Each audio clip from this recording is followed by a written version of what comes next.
Buen día, ¿qué tal? ¿Cómo les va? ¿Qué día hoy? ¿Qué día hoy? Seguro que si tenías la mañana más o menos organizada, se te desorganizó por completo.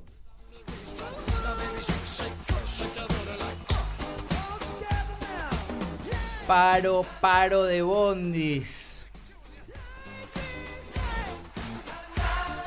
En la ciudad de Buenos Aires salí corriendo a las 7 de la mañana, porque claro, algunos obviamente no podían llegar, no había un solo bondi en la calle, ¿eh?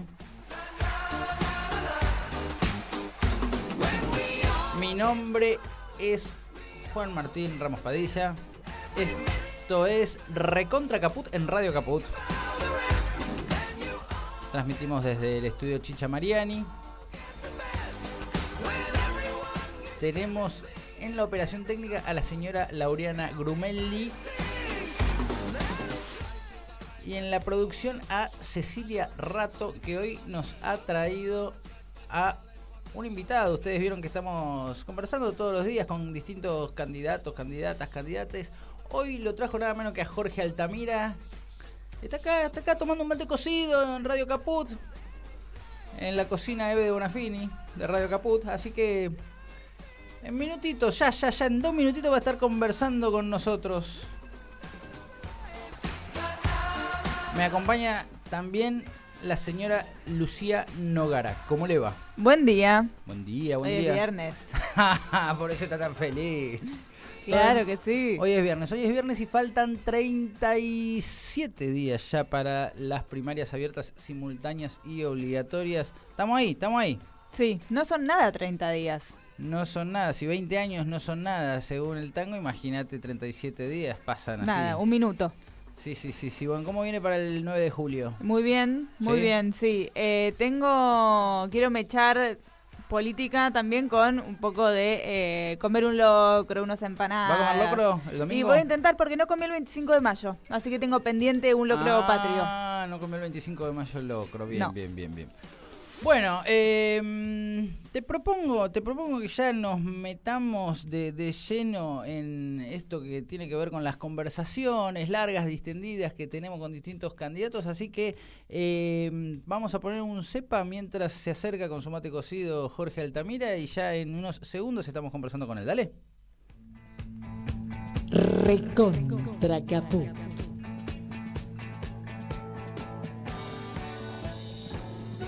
Para que sepas lo que pasó, lo que está pasando y lo que va a pasar. En Radio Caput.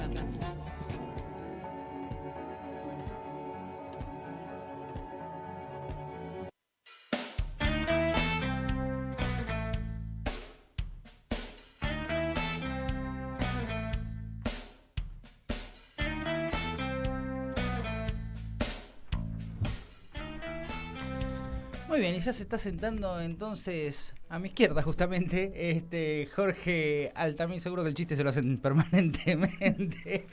A mi izquierda... Sí, incluso cuando me siento a la derecha.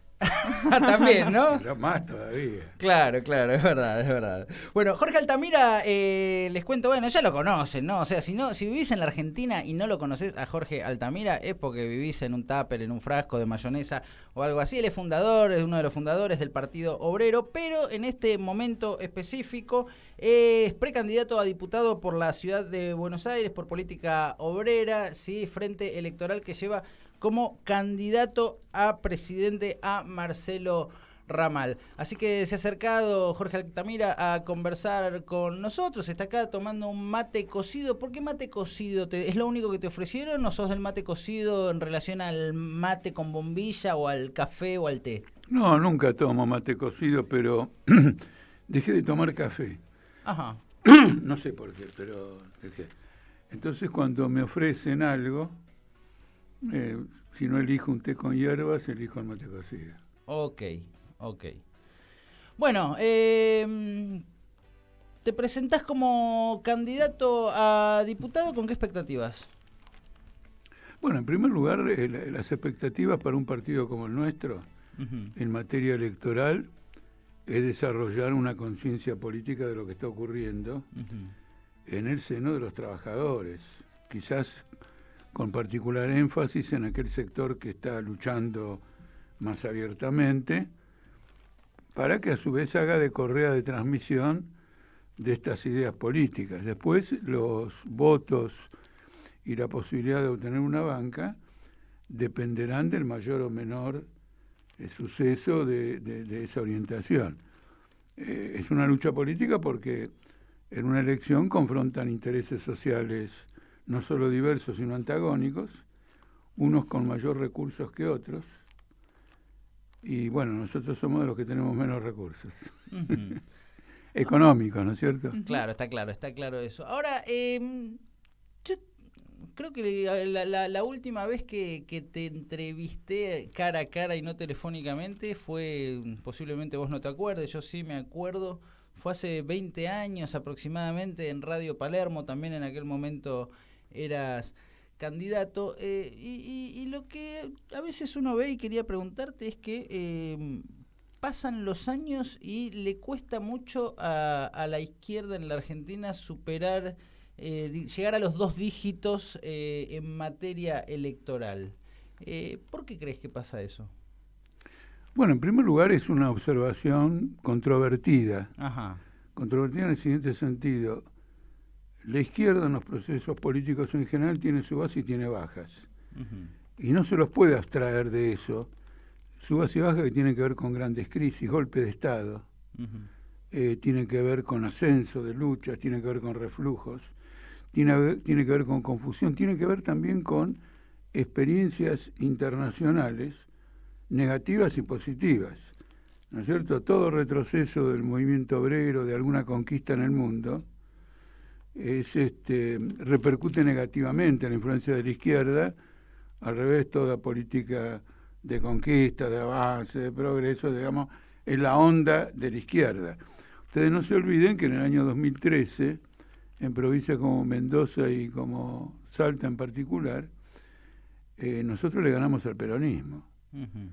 Y como yo estuve en esa campaña, pude comprobar que no le estábamos ganando porque la gente se equivocó de boleta.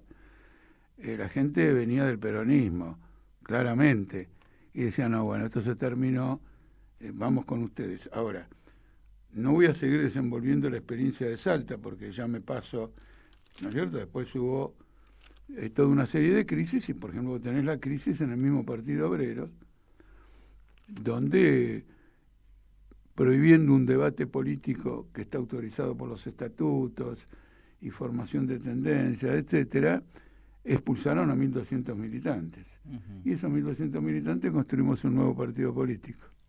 Y te llevo también al plano, no solo de la izquierda en Argentina, sino también en la región, en el mundo. Vos hace poco en una entrevista con la agencia Paco Urondo hablabas de que la izquierda es una sucursal de la centroizquierda y que es un fenómeno global esto. ¿Querés desarrollar un poco más esa idea? No sé si tenés una opinión sobre cómo podría revertirse. No, eso no tiene reversión. Okay. No tiene reversión. Es un proceso muy largo. Yo, por ejemplo, inclusive asistí a los primeros brotes uh-huh. de esa discusión en polémicas que insinuaban un cambio muy importante respecto a que es una revolución socialista. Eso después se fue desarrollando y ciertos partidos cambiaron de nombre, cambiaron de programa, cambiaron de estatuto en función de esa perspectiva. Uh-huh. Mira, voy a aprovechar la ocasión para decirlo en forma más sencilla. Una de las corrientes más importantes que se fue desenvolviendo esta tendencia centroizquierdista en el mundo desarrolló la siguiente tesis: el ciclo histórico de la revolución de 1917 ha terminado. Uh-huh. Es decir que, bueno, fue un ciclo histórico frustrado o transitorio, pero de aquí en más hay que adaptarse a otras condiciones. Uh-huh. Es muy interesante, porque es una reflexión no crítica, seguidista, adaptada y mediocre a la disolución de la URSS. Porque si fuera por los ideales de la Revolución del 17, 40 años antes de la disolución de la URSS, la propia URSS no seguía el modelo de democracia obrera, dictadura revolucionaria de la Revolución del 17. ¿Me explico o no? No había que esperar el tramo final de su disolución. Además, por ejemplo, en un famoso libro, de León Trotsky, un libro muy conocido, prevé la disolución de la URSS como consecuencia del afán de la burocracia de esos estados en convertirse en clase capitalista. Es decir, el razonamiento de él era el siguiente: tienen privilegios, la pasan bien, pero no se la pueden transmitir a los hijos en forma de propiedad. Entonces vos tenés ahora un fenómeno apasionante. Todos los miembros del Partido Comunista están en el gobierno de Putin, el mismo Putin, y no solo que dejaron de ser, siguen siendo burócratas, pero además propietarios, sino que la cátedra de marxismo de la Universidad de Moscú es cátedra de religión. Y Putin antes desfilaba ante los burócratas estalinistas, ahora desfila ante el patriarca de Moscú. Es una cosa impresionante. Por eso era muy correcto la afirmación de que aquella burocracia era anticomunista. Yo era muy chico y me sorprendió eso. ¿Cómo se dicen que son el Partido Comunista y Rusia es comunista? ¿Cómo me di cuenta que era una idea genial. Entonces, ¿qué ocurre? Si vos decís que ese ciclo histórico está terminado, de alguna manera, como eso estalló o surgió como consecuencia de una gigantesca crisis del capitalismo, lo que está diciendo es que no va a haber más crisis de capitalismo. Claro. Es decir, trazás un horizonte histórico que no tiene nada que ver. Y ahí viene el proceso de adaptación. Ahora, crisis del capitalismo hemos tenido a montones, a un ritmo desconocido en la historia que llevó a la Revolución de Octubre. Por eso es muy significativo que, aunque yo pienso que están distorsionando las cosas, Putin y Prigozhin, este jefe de la compañía Wagner, están alertando de que en Rusia puede estallar de nuevo una revolución, como ustedes lo leyeron. Corremos el riesgo de que venga de nuevo la revolución de 1917. Dos comunistas advierten contra el riesgo de que en Rusia venga una revolución comunista. Porque, ¿qué pasó? No solo se produjeron crisis a repetición, sino que ha estallado una guerra de características mundiales. ¿Cómo denominar una guerra que involucra a todas las principales potencias y con armas nucleares?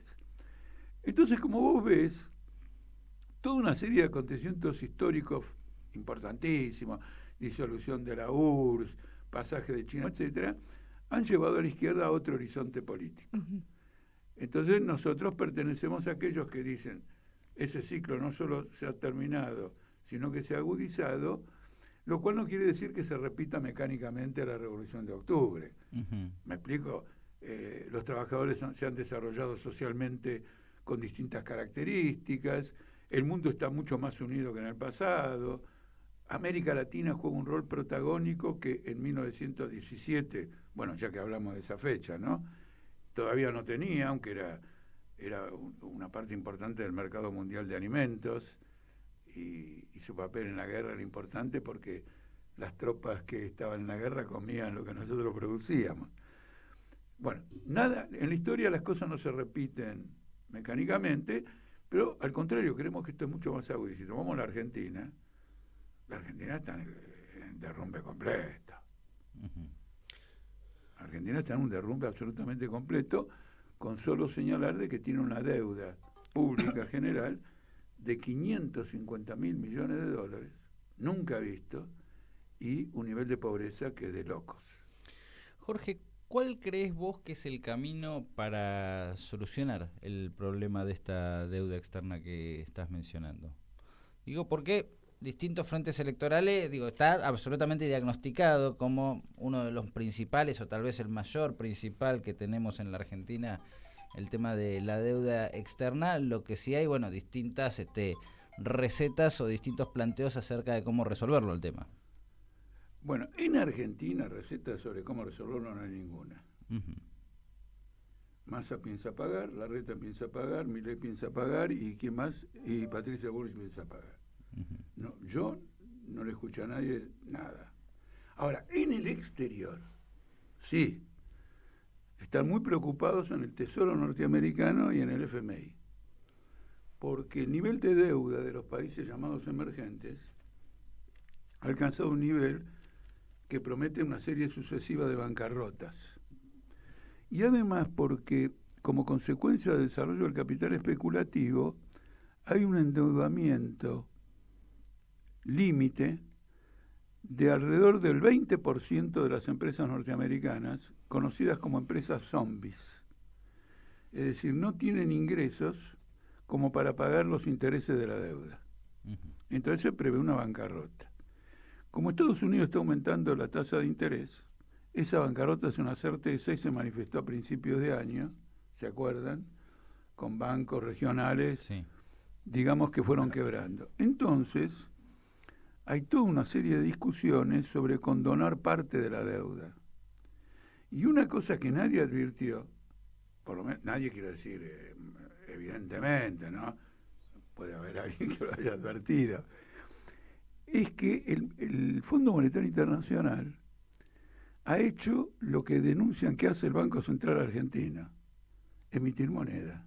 Uh-huh.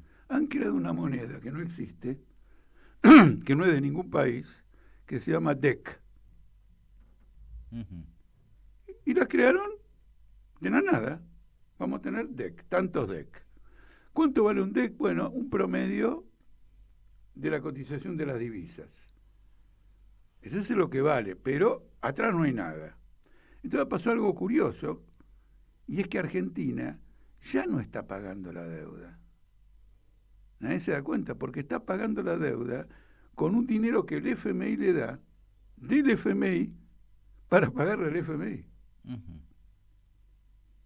Es como si, por ejemplo, yo te debiera plata a vos, sí, y vos me das a mí la plata para que yo te pague a vos. Claro. ¿Está claro? Sí. Bueno, cuidado. Tiene un carácter limitado y hay que ver qué compromiso queda como consecuencia del uso de estos DEC. Pero ya están empezando a desarrollar una política de emisión monetaria, uh-huh, como buenos argentinos. Dicen que somos un caso excepcional y el resto del mundo no es como nosotros, no. Uh-huh. El resto del mundo se argentiniza a toda velocidad. Uh-huh. Es decir, nosotros somos el modelo. Les dimos la idea. No solo la idea, es muy interesante ser el modelo, porque finalmente, digamos, lo que aprendemos de acá se anticipa a todos los otros gobiernos, ¿no es cierto?, o a todos los otros estados. Por ejemplo, ahora países como Turquía, Pakistán y Egipto están al borde de la bancarrota. Y ahí estamos, digamos, nosotros. Con lo cual vos ves que el capital financiero está siguiendo una política heterodoxa, uh-huh, inflacionaria, para dar cuenta de la imposibilidad de pagar. Ahora, ¿cuál es el problema? Cualquiera sea el modelo monetario que adopten, hay que bajarle la caña a los obreros. Uh-huh. Menos salario, menos gastos sociales, más precarización laboral, más tasa de ganancia para el capital. Porque claro, si el capital no tiene tasa de ganancia, ¿cómo va a pagar los intereses de la deuda? Y acá en Argentina ha ocurrido. En Argentina estos 2 últimos años ocurrió un fenómeno fantástico. La oposición gritaba contra la inflación. Y la Secretaría de Industria del gobierno decía, ¡sí estamos creciendo! Entonces vos los veías discutiendo en la tele y decía, bueno, este da una versión y el otro da otra versión, pero no tienen puntos de contacto. Uh-huh. O sea, claro, o somos un país maravilloso que crece, como dicen Mendiguren, o somos la última oreja del tarro, por la inflación que tenemos, según dice que la Espina, la Reta o lo que fuere. Uh-huh. La realidad es la siguiente. Bueno, está la versión que Cristina dice que hay un crecimiento, pero el problema es que la plata se la llevan 3 o 4 vivos, dice ella. Bueno, cuidado, porque para que la plata se la lleven 3 o 4 vivos, primero tiene que producirse ese crecimiento. Es decir, tienen que obtener la ganancia y llevársela los 3 o 4 vivos. Uh-huh. ¿De acuerdo? Pero ¿de dónde sacan la ganancia? Bajo el gobierno actual se ha acentuado como nunca la flexibilización y la precarización laboral, empezando por el trabajo en negro y empezando por los convenios colectivos de trabajo, que es muy interesante. Solo discuten el salario por jornada en la mitad del ingreso del obrero, a ver si se entiende. Se juntan a discutir y entonces dicen, bueno, el salario básico te aumento tanto. Ese salario básico es la mitad del salario total que recibe el trabajador. El otro es presentismo, trabajo fin de semana, trabajo 10 horas. Y todo eso no ritmo entra en la discusión. Eso después se discute por empresa. Entonces, se han presidido la destrucción del derecho laboral, que en definitiva tiene grandes antecedentes en Argentina, pero cobró un desarrollo importantísimo bajo el primer gobierno de Perón. Lo están destruyendo los mismos peronistas, pero así, implacable, sistemática y metódicamente. Porque son representantes del capitalismo. Entonces, vos tenés lo siguiente, que la inflación y la flexibilización laboral, etcétera, ha ayudado a ganancias fabulosas que explican que en condiciones monetarias tan bravas para el pueblo, la actividad esté en movimiento y sin embargo la pobreza crezca. Inclusive para los que son contratados por esta mayor actividad económica. Es decir, yo siempre lamentaba que no me invitaran a un programa de televisión donde estuvieran estos dos, un macrista y un kirchnerista, que yo estuviera ahí para juntarlos, para decirle que estas políticas, ¿no es cierto?, se juntan, es decir, todo destrucción inflacionaria del salario está ayudando a un crecimiento de la actividad económica, que tiene naturalmente un límite. Está destruyendo las jubilaciones, la inflación, y está destruyendo los gastos sociales. Cualquiera sabe, porque se repite constantemente, que por vía inflacionaria los gastos del presupuesto en materia social han caído de forma espectacular. Pero el rubro del presupuesto que ha subido como ninguno es el pago de los intereses. Entonces, si Cristina dice que se lleva la guita afuera, hay que decir que el gobierno, pagando los intereses de esta deuda usuraria, le está dando el pasaporte para que vayan a Ezeiza y lleven la guita afuera. Bien, entonces, volviendo a la primera parte de la pregunta, vos decís que hay un margen que es posible no pagar la deuda. Ocurre lo siguiente, por un lado, en el propio capitalismo, te puedo dar un ejemplo muy grande de que no se pagan, que esto y lo otro. Yo he leído, vuelvo sobre el tema, en el Financial Times, un artículo muy importante de una mujer editorial, una mujer que ocupa el consejo editorial, diciendo que si se cancelara la deuda, el capitalismo tendría una larga sobrevida, porque se reanudaría todo el proceso productivo. Me interesa señalarlo para que ustedes vean que los grandes cerebros capitalistas son más inteligentes que nuestros políticos, por lo menos discuten los problemas. Pero con no pagar la deuda no se trata de que eso sí es una salida, también es una salida revolucionaria, porque al cortar este lazo podrido, enfermizo, con el capital internacional, vos tenés que revertir las condiciones sociales del país y políticas para trazarte otro rumbo. Es decir, a ver, si vos me preguntás, yo mañana no pago la deuda y al otro día crece el Producto Bruto el 10%, de ninguna manera. Claro. ¿Está claro o no? O sea, vas a tener un terremoto fuerte. Lógico, bueno, pero, a ver, yo tengo un terremoto fuerte que cada día es más grave. Hace 40 años que viene subiendo, o si querés más de 40 años. Porque 40 años empezó con la dictadura, esta onda impresionante que uno dice empezó con la dictadura, pero también empezó con la onda capitalista del neoliberalismo. Quiere decir, es un marco internacional. Y estamos cada vez peor. Entonces, esta deuda es impagable. Mira, yo el otro día agarré a un compañero y le dije lo siguiente: vos sabés que vos le estás pagando un bancario. ¿Vos sabés que vos le estás pagando a tu banco la deuda? Dice, ¿cómo? De tu salario vos le estás pagando, porque en primer lugar él te paga un salario. Pero luego vos comprás cosas y pagás el IVA. El dinero de ese IVA el gobierno lo destina a pagarle a ese banco la deuda que ese banco tiene del gobierno.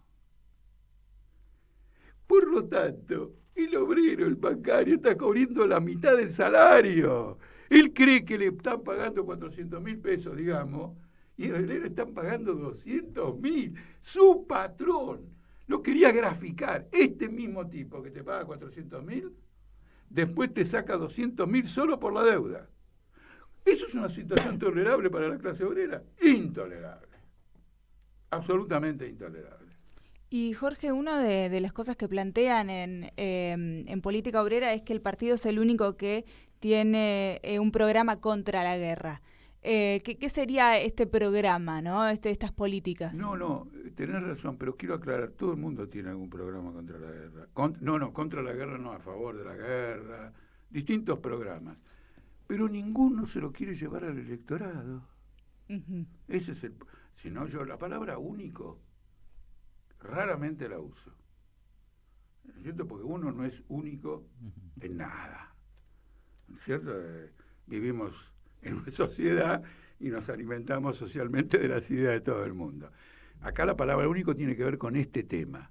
En nuestra plataforma electoral, nosotros nos comprometemos con una línea frente a la guerra. Uh-huh. Y los demás se la embuchan. Y la razón de parte del macrismo y del kirchnerismo es muy simple. No quieren abrir el pico demasiado para que las potencias, si no les gusta esa posición, los embrome, o el electorado. Por ejemplo, suponete lo siguiente, que abiertamente hagan propaganda a favor de la OTAN, el macrismo y todo lo demás. Bueno, mucha gente va a decir, ¿por qué este apoyo? Del lado de Massa, si revela cuál es su posición, si es una posición que no combina con Estados Unidos, bueno, no va a poder negociar la deuda.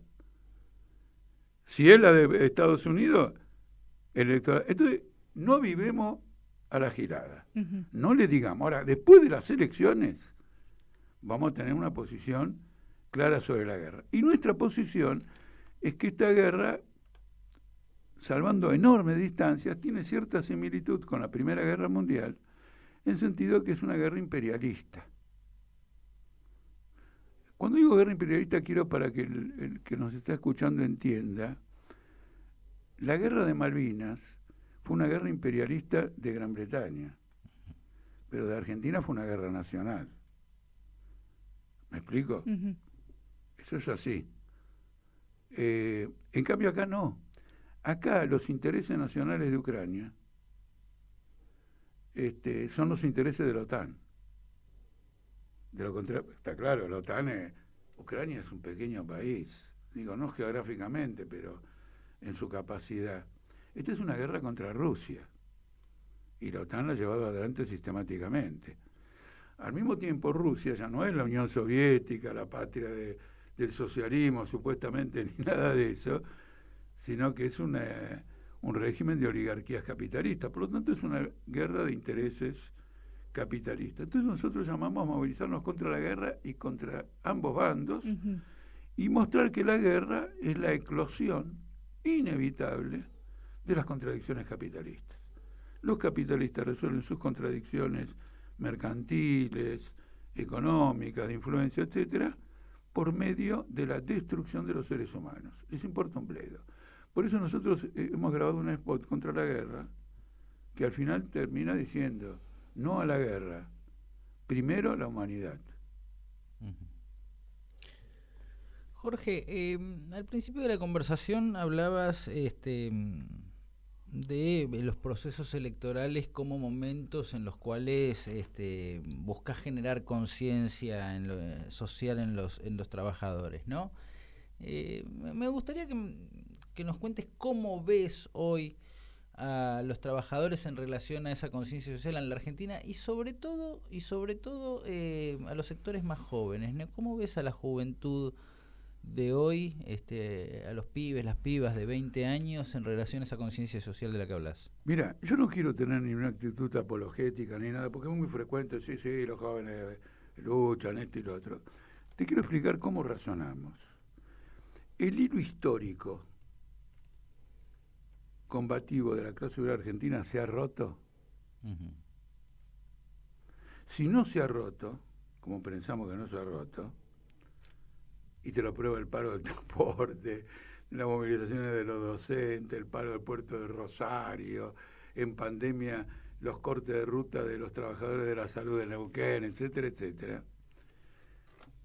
Es una conciencia política que fluctúa con flujos y reflujos, pero que tiene un hilo histórico. tiene un hilo histórico. Entonces, eso es lo que teme. En definitiva, voy a cortar un minuto y decir lo siguiente. En definitiva, ¿en qué consiste la discusión con el FMI? Si devaluamos, dice Massa, la negrada nos pasa a degüello. Tenemos un 2001 peor que el 2001. El 2001 fue contra un gobierno de la Alianza, llena de futuros kirchneristas, pero ahora es un gobierno kirchnerista. Entonces, tengo la impresión de que si el FMI se pone muy duro, entre devaluar y cortar, suspender el pago de la deuda, Massa va a elegir suspender el pago de la deuda. Uh-huh. Porque para Massa, devaluar significa provocar un estallido social. Entonces, ¿por qué tiene la expectativa de que haya un estallido social? Porque está de pie. Potencialmente todos los trabajadores y la juventud están de pie. Lo que están discutiendo es el destino de la clase obrera. Si vos agarrás las discusiones que tiene el Banco Central norteamericano sobre la tasa de interés, vos decís, uy, qué complicado, yo esto lo entiendo. No, están discutiendo lo siguiente. La demanda de trabajo en Estados Unidos está muy alta. Los salarios están subiendo. Hay que cortar esto. Subimos la tasa de interés, provocamos una recesión, creamos un desempleo y bajamos los salarios. Es decir, cuando uno analiza a fondo las discusiones monetarias de este tipo, lo que aparece debajo es la lucha de clases entre el capital y el trabajo. Uh-huh. Y son todos instrumentos monetarios, de distinto tipo, económicos, comerciales, vinculados a esa lucha. Entonces acá tenés un ejemplo. Ese es el temor. Entonces ahora están pensando lo siguiente, bueno, esto lo vamos a hacer después de las elecciones. ¿Por qué? El pueblo nos va a votar. Y el que nos vote tiene el mando. Y entonces lo va a ejecutar. Bueno, preguntale a Macron, preguntale a Gustavo Sáenz en Salta, preguntale a Gerardo Morales en Jujuy. Los votaron y esas dos provincias están en rebelión y Francia está en las movilizaciones más grandes de la historia. Es decir, no es suficiente haber ganado una elección. La elección no te da el poder que vos imaginás, sino que al revés, si vos tenés poder, la elección tiene algún valor. Ganar una elección no tiene ninguna importancia, sino hay una autoridad real que tiene algún apoyo en las masas y tiene alguna capacidad de dominar, no dominarlas, pero encarrilarlas en función, digamos, de aplicar determinado plan económico. Como va la campaña electoral, esto no parece que va a ocurrir después de octubre ni después de diciembre. Uh-huh. Con lo cual nosotros también como partido nos colocamos en una perspectiva más general. Es decir, ningún partido político puede cada 24 horas discutir qué hacemos. Uh-huh. Te trazas una perspectiva, planificas tu trabajo, etcétera, etcétera. Y esta es la perspectiva que se observa. Bien, y llevándote, porque esto también la idea de este ciclo es que la gente a la hora de ir al cuarto oscuro, bueno, sepa bien cuáles son las propuestas, ¿no? ¿Qué es lo que puede esperar una persona que va a poner la boleta de política obrera? ¿Cuáles son los Bueno, lo ejes? Primero que voy a decir es, tiene que ver con el mismo proceso electoral. Tiene que ver con que nos voten en las PASO. Uh-huh. Con relativa independencia de la opinión que tengan sobre nuestros planteos, para que podamos ir a la elección general. Uh-huh. Porque nosotros, en este programa, en esta conversación con ustedes no ocurre, pero en general, al ser una elección de las PASO, todo el debate político está en las internas de los partidos. Claro. Entonces, por ejemplo, se habla de Grabois y Massa todo el tiempo, y que Scioli no sé qué hizo, y que lo otro, que qué enojada que está Patricia, miente sobre educación. No estamos discutiendo. Nosotros queremos ir a una discusión después de las PASO. Entonces, en primer lugar, ganar la posibilidad de entrar a la elección general para defender nuestro programa. Ese es un aspecto particularmente importante. No te olvides que como partido nuevo estamos haciendo nuestra primera experiencia de una elección presidencial. Uh-huh. Y venimos de una crisis. Ese es el primer aspecto de la cuestión. El segundo aspecto de la cuestión es que nosotros hemos planteado un programa y lo vamos a divulgar. Por ejemplo, los demás no divulgan el programa. Lo vamos a divulgar, primero tenemos un programa divulgado en las redes, etcétera, pero además lo vamos a divulgar en formato de publicidad. La primera cuestión es poner fin a la precarización laboral, que es lo que discutíamos hace un rato, que es la fuente de superbeneficio del capital, y lo hacemos con un planteo que yo se los adelanto, es relativamente una primicia, que es lo siguiente: abajo la precarización laboral, jornada de 6 horas, primero están nuestras vidas. Segundo punto, abajo la miseria social, este nivel de pobreza, salario mínimo igual al costo de la canasta familiar. Primero están nuestras vidas. El tercer punto, que tiene que ver, digamos, con el tema de alquileres. El tema de los alquileres no vamos a entrar a discutir qué hacer con los alquileres y todo lo demás. Aumento salarial, de manera que con un 20% de tu salario vos podés pagar el alquiler. ¿No es cierto? Porque primero están nuestras vidas. Quiero decir, tenemos que tener un techo donde vivir. Lo mismo con la guerra. Abajo la guerra imperialista, primero está la humanidad. Entonces, con ese planteamiento vamos a esta elección, en el entendimiento de que de ese programa emerge que tienen que gobernar los trabajadores. Porque es un programa dirigido a dar un instrumento de lucha y de planteo. Y el último planteo, que es creo que sí, es importante, tiene que ver con que si nosotros ganamos, algo que nada indica que vaya a ocurrir, pero es importante que lo introduzcamos para señalar el planteo que tenemos, nosotros vamos a convocar una asamblea constituyente soberana. Soberana quiere decir que esa constituyente va a asumir el poder político y por lo tanto el actual poder judicial, el Parlamento y todo lo demás quedan suspendidos. De modo que nosotros vamos a resolver el problema de la justicia, no los kirchneristas que se llenan la boca de la justicia. Por medio de una reforma constitucional. Por medio de un cambio constitucional, por medio de un cambio constitucional que, como está hecho por una constituyente soberana, se aplica ya en carácter de ley. No es que después hay que elegir un Congreso para que reglamente la disposición constitucional, etcétera. No sé si me explico. Más o menos. La constituyente soberana, digo, ¿qué diferencia constituyente específica tendría con la del quiere 94? Que es ejecutiva. Ajá. Es ejecutiva. O sea, una vez que la constituyente resuelve, esa es la constitución. No solo la Constitución se pone en práctica, si la Constitución resuelve que el salario mínimo es igual al costo de la canasta familiar, como nosotros planteamos, el lunes siguiente el salario mínimo en todo lado es igual al costo de la canasta familiar. No vamos a esperar que venga un parlamento que diga que lo van a discutir los sindicatos, y de aquí a 15 años. ¿Y los constituyentes cómo serían elegidos? Por el voto del pueblo. Por voto del pueblo, o sea, se llama a una elección para elegir a los constituyentes con estas facultades ejecutivas. Claro, el único que plantea esa constituyente soberana, es decir, que asume el poder político, somos nosotros. ¿Me explico? Entonces, ¿qué ocurre? Lo haríamos de ganar la elección. Tendríamos el poder político para convocar una asamblea de esas características en función de producir una primera etapa de transformaciones de tipo social, movilizando la clase obrera, etcétera. Es decir, que tenemos un planteamiento de poder, aunque no sea aparentemente efectivo, porque estamos luchando por superar las PASO, es un indicador político. Es decir, acá hay un instrumento y hay una voluntad, es un indicador político para la población de cómo está.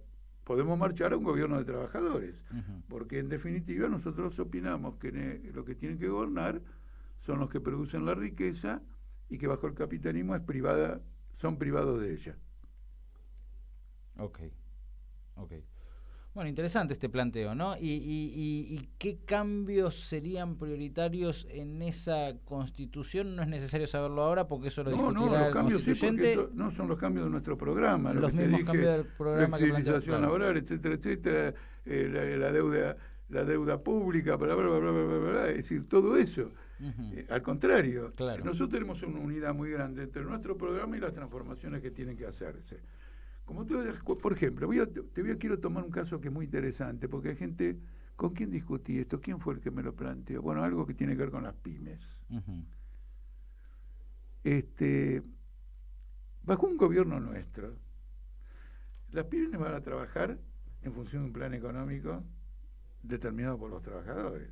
Uh-huh. Ahora trabajan bajo un plan determinado por los capitalistas. Entonces, en las condiciones del capitalismo, una pyme, bajo la presión del capital más concentrado, más grande, busca hacer una ganancia pagándole menos y explotando más al obrero. Uh-huh. La famosa plusvalía. No todo es plusvalía, pero digamos, bajo una profunda presión del gran capital. Uh-huh. ¿No es cierto? Y cuando vos le decís, pero usted está pagando intereses usurarios, se calla la boca, no quiere pelearse con el banco. Está dispuesto a pagarle lo que sea a un banco, pero no pelearse con el banco, prefiere pelearse con los obreros. Entonces votará a Patricia Bullrich o a Milei. ¿Está claro o no? Sí, sí. Bajo un gobierno de trabajadores, la pequeña producción puede hacer el mismo aporte auxiliar de la gran producción bajo un régimen de transición al socialismo. Entonces es una cosa completamente diferente, porque las transformaciones son todas transicionales. Dependerá de la marcha del mundo, ¿no es cierto?, de las crisis internacionales, de un conjunto de América Latina. ¿Me explico? Uh-huh. Y quizás, no sé, para ir redondeando, estaba leyendo varias entrevistas no solo tuyas, sino también de quienes son partes de Política Obrera, y me llamó la atención esto que te quiero preguntar si lo puedes ampliar, que es que hablaban de Fito Unidad y decían que actuó como la rueda auxiliar parlamentaria del Estado. Bueno, eso es porque somos medio generosos. Parece que parece muy fuerte, pero somos generosos, porque vos no te olvides que ellos han votado en el Congreso leyes muy perniciosas. Por ejemplo, te quiero dar un ejemplo. Tenían un diputado en Chaco y los radicales se retiraron de la legislatura para no aprobar el presupuesto. Entonces necesitaban el diputado del Partido Obrero o del Fito, ¿no es cierto? Y lo obtuvo ese voto. Uh-huh. Y se aprobaron un presupuesto y se aprobó también un régimen de privatización de tierras. Eso es totalmente grave. Luego, se hizo un acuerdo de 30 países bajo el gobierno de Trump, definiendo qué era antisemitismo y qué no era antisemitismo. Uh-huh. Lo firmó Felipe Solá, que era prácticamente una forma de vetar cualquier crítica al Estado de Israel, aunque manden los aviones y hagan mierda a todo el mundo, etcétera. Y en el Congreso Nacional, en la legislatura lo votaron de Buenos Aires, lo votaron los diputados del Fito.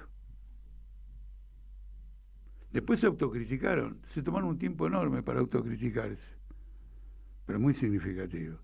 Por ejemplo, la diputada de Zamora, de Autodeterminación y Libertad, de entrada votó en contra y dio un discurso que era extremadamente clarificador, uh-huh, de que era una censura a la crítica de la política del sionismo. No podés votar una censura. Después, si alguien no está de acuerdo con lo que vos criticás del sionismo, que te conteste. ¿Me explico?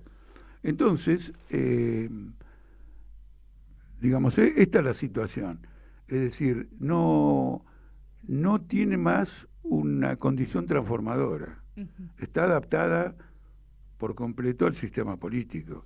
Y lo revelan en sus programas y lo revelan en todas las cosas ulteriormente. Por eso tiene una crisis muy grande. Y según encuestas, hasta retrocederían en votos. Pero eso no tiene importancia porque depende de factores de orden más general. Pero ha dejado de ser lo que fue cuando se constituyó un canal político de los trabajadores. Y uno dice, ¿de dónde sacaste que fue un canal político?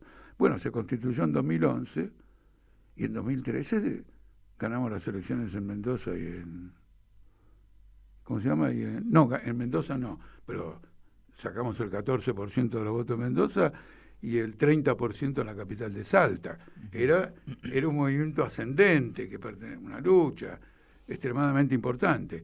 Luego se reveló que es una izquierda cooptada parlamentariamente, algo que no sorprende porque es mundial. Uh-huh. La tendencia mundial de la izquierda es a ser cooptada, mayoritariamente, no todos, es a ser cooptada por el Estado. Uh-huh. O sea que no ves una posibilidad en un futuro de acá a 2 años, por ejemplo, una posibilidad de confluencia entre política obrera y el Frente de Izquierda y los Trabajadores. Mira, así como lo decís, quiero marcarte lo siguiente.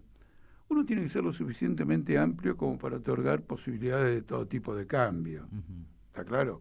Naturalmente alguien dice, bueno, ¿qué posibilidades hay? Han ido evolucionando de la izquierda a la derecha, ¿por qué pasarían a evolucionar de la derecha a la izquierda?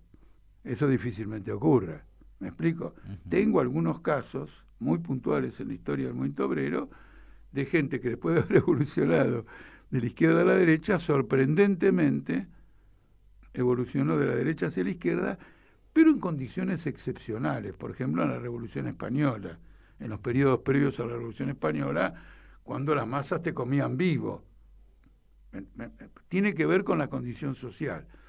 Entonces, nada es absoluto en este mundo, todo es relativo. Pero estando las circunstancias como están, estos planteamientos del Frente de Izquierda son completamente nocivos para los trabajadores y además la pelea por las posiciones parlamentarias lo está llevando a su desintegración. Porque ustedes vean a ver en esta interna que el que salga dañado no creo que siga dentro del Frente de Izquierda. Y saliendo de la izquierda y yendo hacia otro movimiento, te quería preguntar del peronismo y del kirchnerismo en toda su historia, ¿no? Desde su nacimiento hasta hoy. ¿Hay algo que le reconozcas? ¿Hay algún momento histórico en el que digas, mirá qué interesante lo que han hecho, o ves todo desechable? ¿Sabes qué pasa? Mira, cuando se habla del kirchnerismo, hay una especie de lapso de memoria fenomenal, porque el kirchnerismo es la privatización de YPF. El kirchnerismo es la privatización de los bancos estatales en las provincias. El kirchnerismo era menemista. Y no es que fue un pecado de juventud, fue sistemáticamente menemista. ¿Cuándo dejó de ser menemista? Cuando el menemismo se vino abajo. ¿Y no tenés ahí un caso de evolución de derecha a izquierda, como mencionabas recién? Sí. Cuando se vino abajo el menemismo con De la Rúa en la crisis del 2001, en el argentinazo. Ninguna fuerza política podía volver a gobernar en las condiciones de Menem. Ninguna podía volver a gobernar en las condiciones de Menem. ¿No es cierto? ¿Por qué? Porque Menem fue el endeudamiento y la crisis de 2001 fue, para pagar la deuda externa, estalla el país. Ahí tenés un ejemplo importante, volviendo al tema de la deuda externa. Discúlpame que me vaya al retomo, ¿no? Ahí tenés un ejemplo importante sobre este problema de la deuda externa. Si hay que pagar o no hay que pagarla. La deuda externa quebró a la Argentina en el 2001. La quebró literalmente. Uh-huh. ¿Y por qué voy a llevar al país a la quiebra? Y era una deuda externa de 180.000 millones de dólares. Ahora es una deuda de 500.000 millones de dólares.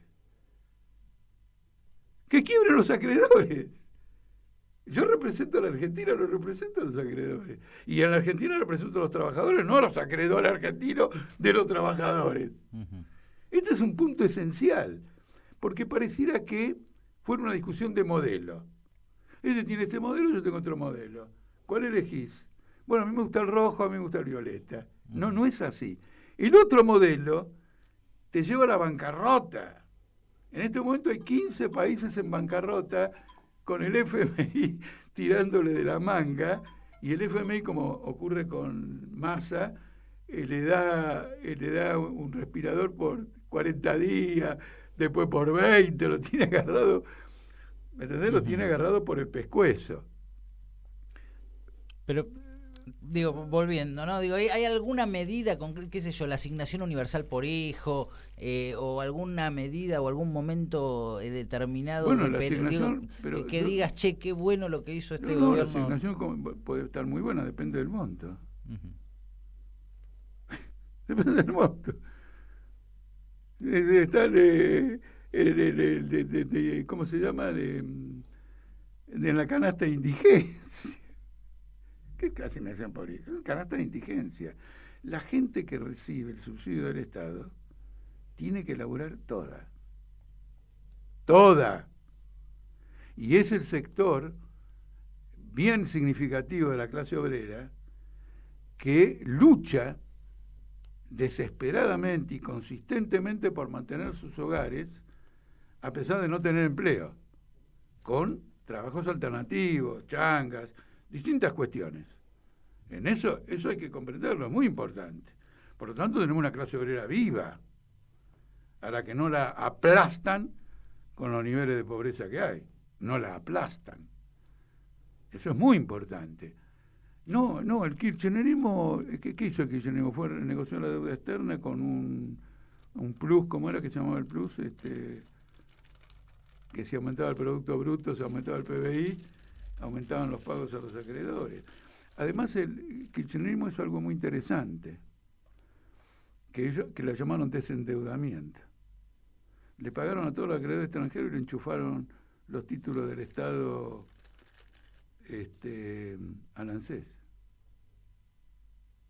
Desendeudamiento. Porque queda en familia ahora.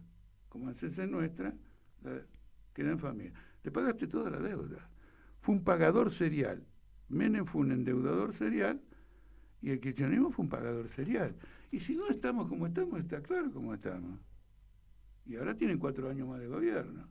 Y están todos ahí. Esto es así. No hay cómo darle. Ahora, el problema del kirchnerismo es de otra naturaleza.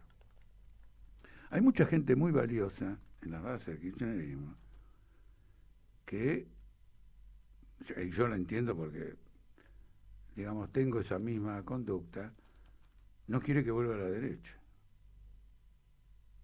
Entonces, ¿cuál es el problema? No reconoce que está en una trampa. Por ejemplo, si ganara Massa estas elecciones, va a ser el doble de lo negativo que haría si gana Larreta. Massa era el tipo que quería militarizar los barrios, viejo, en la elección del 2015. O sea, entre Unión por la Patria... Militarizar los barrios. En un balotaje entre Massa y Larreta, ¿decís que sería preferible Larreta? No, de ninguna manera. Larreta ya está. Larreta es la representación de la derecha. Recién no dijiste que Massa haría el doble... Seguro. Es un planteamiento, después verifiquémoslo. Uh-huh. Nosotros decimos eso, efectivamente. Bien. Bueno, Jorge... Tiene un pedigree Massa. Los kirchneristas lo saben. Se han tragado a Massa a disgusto. Y ahora van a tener que sufrir, cuando alguien come algo equivocado, todas las consecuencias gástricas de todo eso. Es decir, el cuento de que tenemos una derecha que no hay que permitir que vuelva, para justificar que vuelva una derecha disfrazada, no va más. Lo que hay que razonar, a ver, permíteme que te diga esto, el método de análisis tiene que ser el siguiente. Desde el punto de vista de las clases sociales en pugna, ¿de qué lado está Massa? Uno. Y segundo, si está del lado de la burguesía, ¿qué quiere la burguesía? Entonces, uno está del lado de la burguesía. ¿Qué quiere la burguesía? La devaluación. ¿Qué va a hacer Massa? La devaluación. ¿Qué va a hacer? Cagar a los trabajadores. Nosotros jamás podríamos darle el voto a alguien que está cagando a los trabajadores porque tiene indexada la deuda pública por dólar o por inflación y no tiene indexados los salarios. que caen sistemáticamente, y mucho menos del trabajo negro. Entonces, este cagador serial de los trabajadores, si gana, los va a recontra cagar. ¿La izquierda puede votar eso? De ninguna manera. Esperamos un tiempo más y terminaremos acabando con Massa y estableciendo un gobierno de trabajadores. Pero eso es absolutamente fundamental. Esa falacia, cuando tengo compañeros que están con el kirchnerismo, yo ni siquiera se la discuto. Están en una trampa, que salgan de ellos de esa trampa. Nosotros hacemos nuestro... Que salgan, que entiendan, que concuerden que están en una trampa. Nosotros hacemos nuestro trabajo positivo, explicamos nuestro programa, denunciamos la política del gobierno, el empobrecimiento, el pago a la deuda, el sometimiento al Fondo Monetario Internacional. Hacemos nuestro trabajo. Porque también, a mí me pasa con mi hijo cuando era chico, bueno, ya es un hombre grande, cuando era chico, no le iba a estar enrostrando que esto no, que esto y lo otro, que haga su experiencia. Un padre tiene que permitir que el hijo se desenvuelva, se desarrolle y hacerle algún tipo de indicaciones en momentos críticos. No lo tiene que apabullar con sus propios prejuicios. Bien. Jorge, nos hemos quedado sin tiempo. Una hora Otra cosa más que nos hemos quedado. Una hora estuvimos charlando. No, pero no tenemos un mango, no tenemos esto y ahora tampoco nos quedamos. Te propongo dos cosas. Una, bueno, si pasás a la segunda ronda después de las PASO, volvés y seguimos conversando sobre el programa. Bueno, me podés dar una mano poquito antes de las PASO para ver si las paso. Porque vi una encuesta que me animó a pensar que las pasamos. Bien. Nada más que eso, que bueno, me animó. Bien. Capaz que viniendo acá... Bueno, a ver, mirá, obviamente... que es interesante, porque esto A mirá, ver. disculpame, voy a decir algo concreto sobre esto. Sí. Porque vos tocaste este tema, justo cuando hablábamos del kirchnerismo. Yo a todos los kirchneristas que se consideran progresistas, pro la clase trabajadora y todo lo demás, le digo, miren, ustedes tienen un candidato único en las PASO. Ah, no, están Grabois, etcétera. Sí, pero digamos... Massa es el ganador de esa, según todo indica, Massa es el ganador y han puesto una competencia sabiendo de qué es ganador. Vos podés votar por Massa después contra Larreta más adelante. Ahora en las PASO, votanos a nosotros y nosotros entramos a la elección general. Y nosotros le vamos a pegar a Larreta mejor que Massa, porque Massa se va a cuidar de no pegarle a Larreta en lo que pueda afectar la relación con el FMI. Y nosotros, en todo lo que pueda afectar con el FMI, le vamos a meter un cañonazo a Larreta o a Bullrich, a cualquiera de los dos. Así que contribuiríamos a la causa nacional y popular que Política Obrera ingrese a la ronda final para pegarle más duro al macrismo. Bien. Bueno, es un argumento, ¿eh? Por lo pronto, vos decías, podés darnos una mano. Lo que nosotros estamos haciendo es conversando con los distintos candidatos y queda además a disposición de todos la conversación que hemos tenido para también llegar porque también hay que comprender, de alguna manera hay que quiero decir, cada oportunidad que haya para que alguien que cree en el kirchnerismo y todo lo demás, pero no va a satisfacer sus aspiraciones, tenga alguna salida, hay que ofrecerla. Es decir, es una frase de un gran tipo esta que voy a decir, la historia se puede saltar etapas, pero ningún partido se puede saltar las etapas de evolución de los trabajadores. Okay. Entonces no nos queremos saltar a quien va a votar a Massa en la elección general, pero en las PASO puede votar por nosotros, porque es una interna aquella, nosotros entramos y bueno, vemos la confrontación que se produce.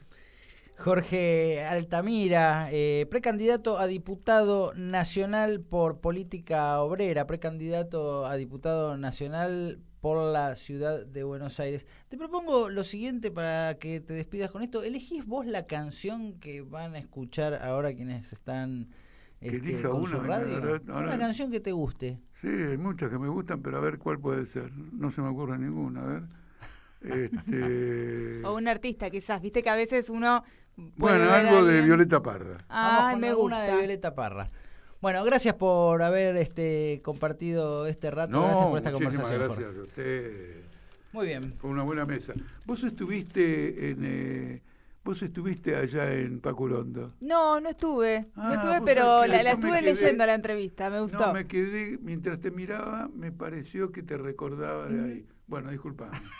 Bueno, no pasa nada, ¿no? No, otra persona de rulos debe haber sido. Viste que somos la gente que tenemos rulos, somos ahora, todos medio ahora, parecidos. pero no es porque esté de moda. No, lo que está de moda ahora ella está, basta de andar con el esclavo de la planchita, el secador de Mirá pelo. vos. Ya está. Bueno, gracias por ponerme al tanto y no meto la pata cuando hablemos de este tema. Vamos a escuchar La jardinera de Violeta Parra y con eso despedimos a Jorge Altamira.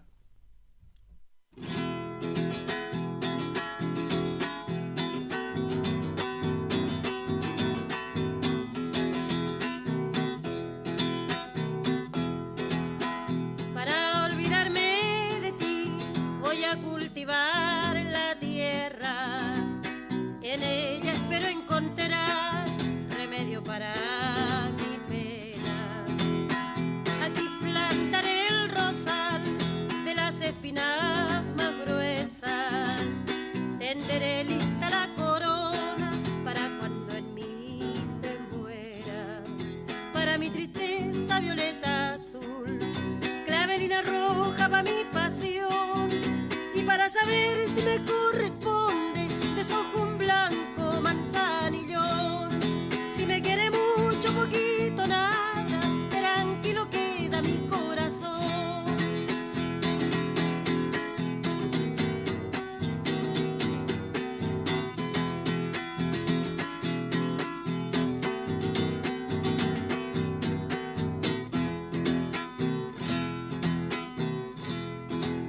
Creciendo irán poco a poco los alegres pensamientos.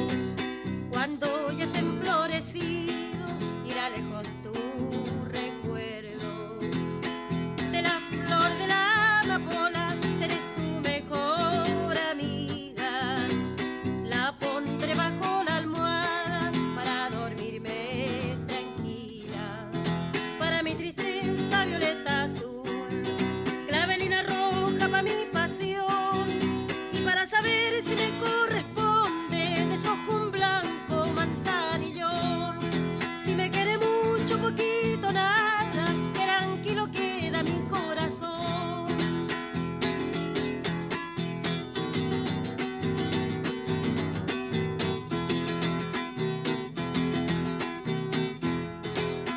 Cogollo de toronjil, cuando me aumenten las penas, las flores de mi jardín han de ser mis enfermeras. Y si acaso yo me ausento antes que tú te arrepientas, heredarás estas flores, ven a curarte con ellas. Para mi tristeza violeta azul, clavelina roja pa' mi pasión, y para saber si me corresponde desojo un blanco manzanillón. Si me quiere mucho, poquito, nada, tranquilo queda mi corazón.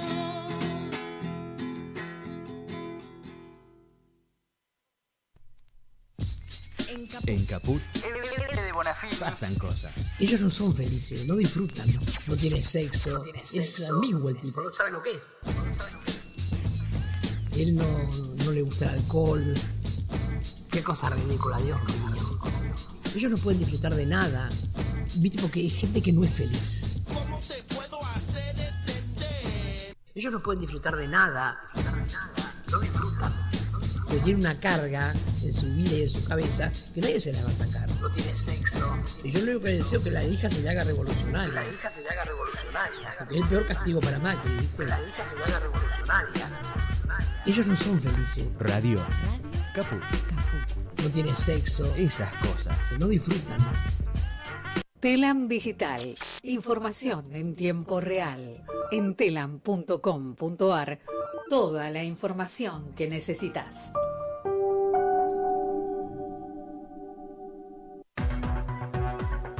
Noticias. Política. Dijo Donofrio sobre el conflicto con los colectivos. Hay una posición intransigente del empresariado. El ministro de Transporte de la provincia de Buenos Aires aseguró que no es un conflicto gremial la retención de tareas que realiza la UTA por 24 horas. Donofrio afirmó que se trata de una presión de los empresarios para que aumente su ganancia. Además detalló que el empresario tomó una medida indirecta, que es no pagar el aumento de sueldos cuando la plata se había girado. Buenos Aires.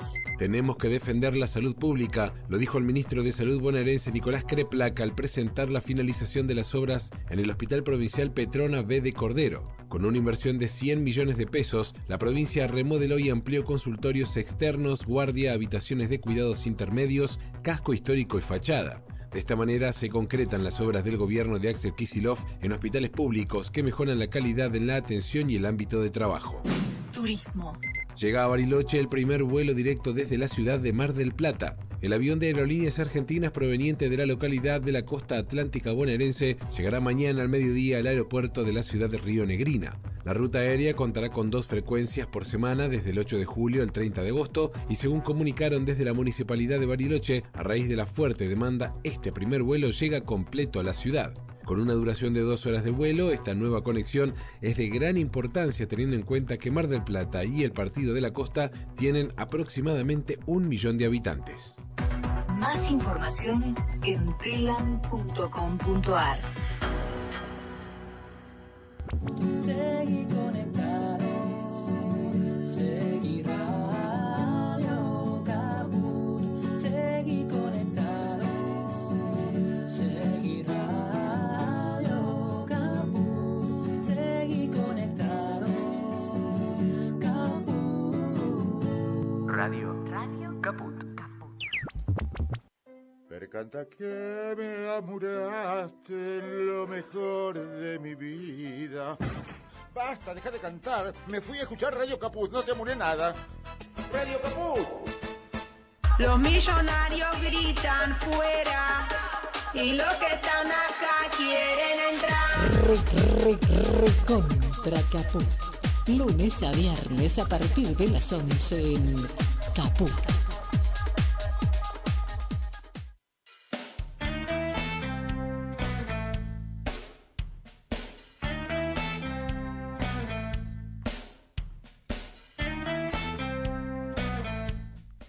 Minutos pasaron de las 12 del mediodía. Hemos estado conversando con Jorge Altamira. Bueno, a ver, si usted que tiene buena memoria, recordemos con qué candidatos y candidatas, Lucía, hemos estado conversando en Recontra Caput en estos días. Dale, empezamos con Luis Delía, que fue nuestro primer invitado, ¿no? El primero en el piso. Después tuvimos a Natalia Saracho, tuvimos también al Pollo Sobrero, tuvimos a Paco Manrique, tuvimos, me parece que hasta ahora ellos son, ¿no? Los invitados, pero tuvimos bastante variado. Bastante variado y bueno, te cuento, porque claro, está ahí Cecilia Rato, como te decía, acosando a los candidatos y candidatas, a ver quiénes ya se han ido comprometiendo en estos días. Bueno, Nicolás del Caño, Marcelo Ramal, Vilma Ripoll, Tailade, Javier Andrade, bueno, esos ya se han comprometido, así que creo que estarán la próxima semana. Guillermo Moreno, no sé si te mencioné, y bueno, y seguramente, digo, vamos a tratar de hacer una por día y seguramente nos pase lo que suele ocurrir, que es que a medida que se acerquen las elecciones, capaz la cosa más apretada. Bueno, iremos tratando de conversar con la mayor cantidad posible. No, a mí la verdad que me resulta muy interesante, muy enriquecedor, ¿no? Como para ir armando uno un rompecabezas interno, más allá de las coincidencias o no que pueda uno tener, más allá de que uno ya pueda tener tal vez su voto definido, siempre sirven para repensar y para mirar las cosas desde otro punto de vista, estas charlas, ¿no? Sí, no solo también, y me parece interesante esto que planteas vos, porque no solo tiene que ver con este momento electoral en el que sí, obviamente todos ponemos el foco un poco más quizás en las políticas, pero sino también para entender la dinámica de la política argentina, ¿no? Porque son actores que forman parte y vienen formando parte, bueno, en el caso no solo de Jorge, sino también de la gran mayoría de los entrevistados y entrevistadas de la política argentina, de la historia política argentina. Y es interesante para analizar lo que pasa, tenerlos en cuenta. Absolutamente, señores, señoras, esto es Recontra Caput y bueno, podemos ir metiéndonos también un poco en las noticias, qué ha pasado en las últimas horas, además, bueno, de este paro que ya conocemos, ¿no? Es decir, no hay un solo bondi podríamos decir que hoy la ciudad de Buenos Aires, al menos, no sé cómo está la cosa en otro lugar, pero la ciudad de Buenos Aires hoy está a media máquina, ¿o no? Una especie de viernes semisábado. Sí, es un buen día, le tiramos un cable a la gente que está haciendo El Eternauta de Netflix. Hoy es un gran día para filmar. Y porque no tenés que interrumpir tanta gente. Claro. No vos sabés que a mí me pasó que en algún momento de la pandemia, que uno estaba, viste que además había unas máscaras que algunas personas se ponían y un día dije habían crecido yuyos entre los adoquines, sí. Y cuando vi los yuyos entre los adoquines, una llovizna ese día me acuerdo, y alguien pasando con la máscara, dije estoy adentro del Eternauta. Sí, faltan los manos y estamos. Claro, sí, es que la pandemia fue un poco, yo lo volví a releer en la pandemia y la similitud era muy grande. Sí. Muy grande. Y también de la sensación, ¿no? Esa sensación de estar encerrado y de que saliendo no solo te podés enfermar vos, sino que podés enfermar a tus seres queridos. Bueno, era un momento en el que uno podía hacer un paralelismo con eso. Totalmente. Bueno, ¿y ahora? Y ahora podemos escuchar algunos audios. Ajá. Ayer habló Gabriela Cerruti, dio la conferencia de prensa que da varias veces. Es el clásico, porque además me gusta que muchas veces van los mismos periodistas enviados. Uh-huh. Entonces ya es como una serie en la que ya sabes quiénes son los actores. Sí, que de hecho ya se tiran así pases y reproches como que demuestran que ya, ¡ay, otra vez vos! Claro. Otra vez me vas a preguntar eso. Bueno, y una de las cosas que le preguntan, vamos a pasar por 3 temas, pero habló de varias cosas. Una es que, no sé si te acordás que acá escuchamos a Larreta hablar de lo que había sido el país del siglo pasado y no sé qué, y esa Argentina que parecía Europa, que hablaba con Babi Echecopar. Uh-huh. Bueno, Gabriela Cerruti hizo referencia a eso y dijo, ellos hablan del país del siglo pasado, nosotros del país de lo que se viene. Financiero. ¿Qué tal? Buen día, portavoz. Quería retomar la pregunta de la colega Rojas y saber si este domingo va a haber o no va a haber foto de unidad entre Alberto, Massa y Cristina. Y en segundo lugar, ¿en qué quedó el anuncio por ganancias que se hizo? Son distintas y su colega me va a decir que a él no lo deje. Y la primera entonces. Gracias.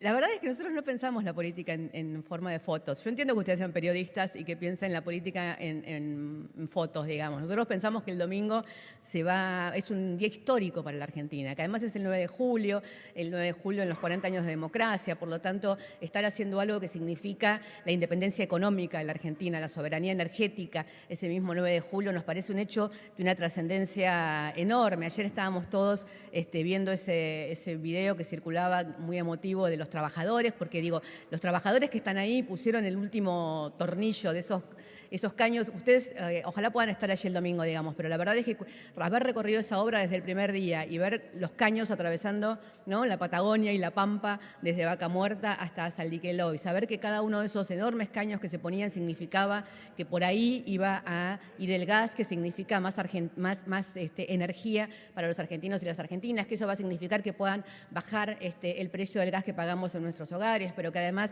haya más gas para la industria, que si hay otra vez un problema como el que tuvimos de la guerra y que por lo tanto sube el precio internacional del gas, eso para la Argentina no va a significar de nuevo un problema como significó el año pasado. La verdad es que nosotros estamos pensando la actividad del domingo en esos términos, históricos, emotivos, potentes. Mientras Rodríguez Larreta habla del país del siglo pasado, nosotros hablamos del país del siglo que viene. Bueno, es muy interesante esto que dice Gabriela Cerruti y yo creo que es algo que todos vamos a tener bastante en la cabeza el domingo, ¿no? Sí, muy interesante. Y también me quiero detener en lo que plantea al principio, ¿no? Porque ella dice, bueno, nosotros no pensamos la política en fotos, ustedes entiendo que son periodistas, entiendo que lo puedan ver así.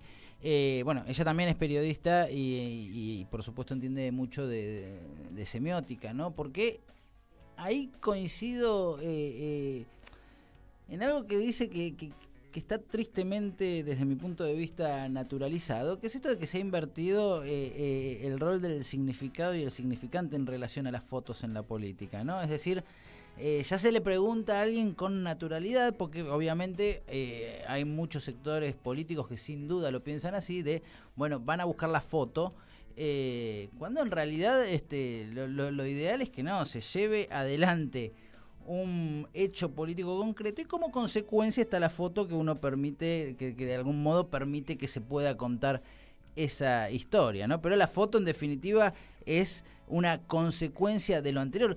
Sobre todo, y acá volviendo un poco a lo que vos me parece que venís planteando, Lucía,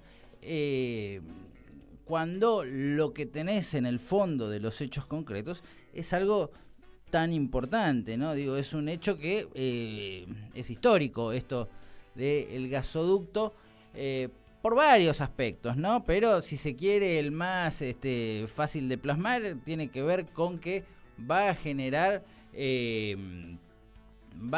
consecuencias económicas favorables impresionantes para el país en el que vivimos. Digo, la conclusión, terminar una obra es algo, estamos hablando de una obra, yo digo, a veces cuando veo las imágenes de ese caño que atraviesa 4 provincias, bueno, es algo de lo cual uno puede enorgullecerse, y sí, bueno, la foto es una consecuencia, ¿no? Sí, yo me pongo un poco modo comunicación política. A ver.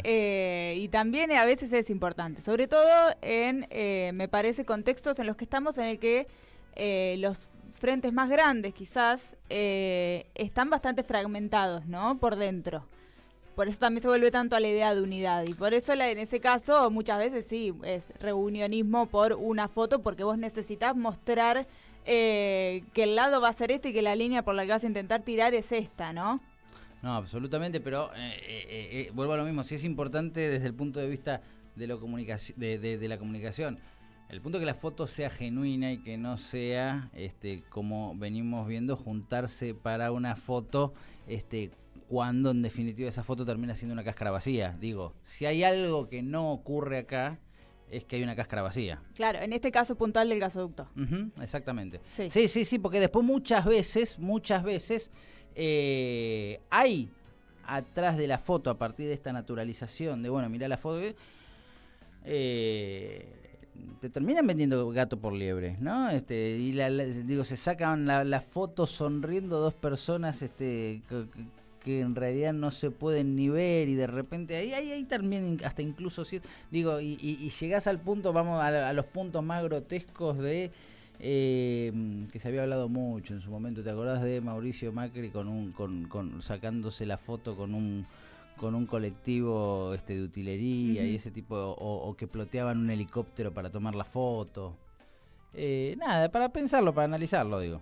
Ok, bueno. Vamos a escuchar también, le preguntaron por Guado, y le preguntaron, viste que para mucha gente Cristina es un ser del mal, todopoderosa, que va moviendo hilos. Un ser del mal, todopoderosa, que va moviendo hilos. Y la misma gente que decía que Cristina lo tenía a Alberto como un títere y que Alberto hacía todo lo que Cristina decía, ¿no? Bueno, hay gente que traslada esa misma lógica, dice, bueno, antes Alberto era candidato a Cristina, entonces ahora Cristina dijo que su candidato era Guado, entonces Guado será ahora una persona que la tenga atrás a Cristina así manejando todo lo que hace. Bueno, mira qué es lo que responde Gabriela Cerruti. Yo le quiero preguntar por la reciente designación de Eduardo de Pedro como jefe de campaña de Sergio Massa, y quienes dicen que podría ser la sombra de la vicepresidenta respecto del kirchnerismo en un eventual gobierno de Sergio Massa. ¿Cómo lo ven esto, habida cuenta, digo, de la experiencia del gobierno de Alberto Fernández? Y la segunda consulta es sobre la ley de alquileres. No, 2 tan distintas no, elija una. Bueno, la primera. Ahí vamos. Respondió 2 preguntas, ¿eh? Viene respondiendo 2 preguntas. Pero Sobre cuando la son ley más de alquileres. parecidas, cuando son tan distintas. Pero bueno, igual no tengo problemas, me quedo después. Guado de Pedro es un ser demasiado luminoso para ser la sombra de nadie, con lo cual Guado de Pedro va a ser Guado de Pedro como lo ha sido siempre y como lo va a seguir siendo. Muchas gracias por su pregunta.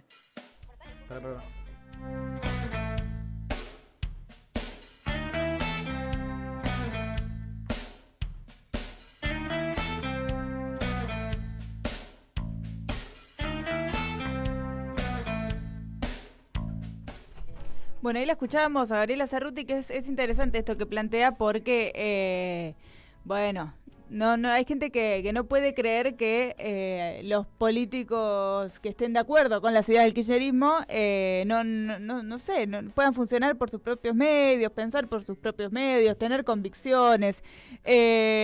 Así son. También hay la última, esta de Gabriela Cerruti, le pregunta a Jonathan Eguier del Destape, le pregunta, que es bostero, lo digo porque ahora van a escuchar, le hace como una analogía con el superclásico. Y también le pregunta por la interna de Juntos por el Cambio. Entonces, bueno, como este es un país muy futbolero y a veces nos sirve un poco usar esas referencias para bajar un poco las cosas a tierra, me parece interesante esto. Y lo que dice al final Gaby Cerruti es, estamos expectantes por si toca de nuevo una final River Boca. Jonathan Eguier, el Destape. Hola Gabriela, buenos días, ¿cómo estás? Ayer se sortearon los grupos, los cruces en la Copa Libertadores de América. Como hincha de Boca me imagino que habrás especulado, nos toca River, ¿qué nos puede tocar? En estos playoffs que se juegan la política ahora, ¿cuál es la postura del gobierno de Alberto Fernández o la tuya como integrante de Unión por la Patria? ¿Qué cree que le conviene a Unión por la Patria que gane la interna de Juntos por el Cambio? ¿Si Horacio Rodríguez Larreta o Patricia Bullrich? No, nosotros no especulamos sobre las internas de otros partidos políticos. Lo que nos gustaría es que esa interna se lleve adelante por defensa de la democracia, del bien común, de cómo tiene que ser una campaña política, como se está llevando adelante la de Unión por la Patria, que es debatiendo con la ciudadanía cuáles son los proyectos y cuáles son los programas que vamos a llevar adelante y no sencillamente acusándose de, no sé, en Santa Fe se están acusando de narcotraficantes entre una lista y otra de Juntos por el Cambio. Entonces me parece que está teniendo un nivel esa interna que le hace daño a la democracia en realidad, digamos. Pero bueno, es la interna de otro partido, con lo cual nosotros estamos abocados a trabajar en unidad y gestionar en unidad. Y estamos todos también expectantes a ver si nos toca la final de nuevo Boca River o no. Pero bueno, ya veremos eso. ¿Qué sería la final Boca River? Sería el peronismo contra el macrismo, ¿no? Claro, qué fuerte la declaración de recién, dando casi consejos de comunicación al frente opositor, ¿no? Muchachos, discutan ideas, dejen de tirarse con que vos sos narcotraficante, se fueron al carajo. Si se quedaron sin serie de Netflix, sin Succession, dicen, ay, se me terminó Succession, no sé qué hacer, prendé un día la rosca de Santa Fe, no tenés que hacer más que eso, porque es tal cual como dice Gaby Cerruti, se están dando con de todo, que vos sos narcotraficante, que vos vas en aviones privados, que no sé qué, que no sé cuánto, en un contexto muy complicado como, por ejemplo, tenés Rosario con una crisis de violencia muy importante, ¿no? Entonces, andar haciendo cualquier cosa y acusando gente de narcotraficante... De mínima es irresponsable. Y de mínima es irresponsable. Bien, ¿tenemos más de Cerruti? No tenemos más de Cerruti. Tengo para ofrecer una canción. Una canción. De un disco que salió hoy. Que es un disco ¿Hoy? Ah, de último momento. Ultimísimo momento. Recién salido del horno. Un disco ¿De quién? De Magios, que es una banda del indie porteño. Y vamos a escuchar una canción, que es la primera canción del disco, que se llama Ecos.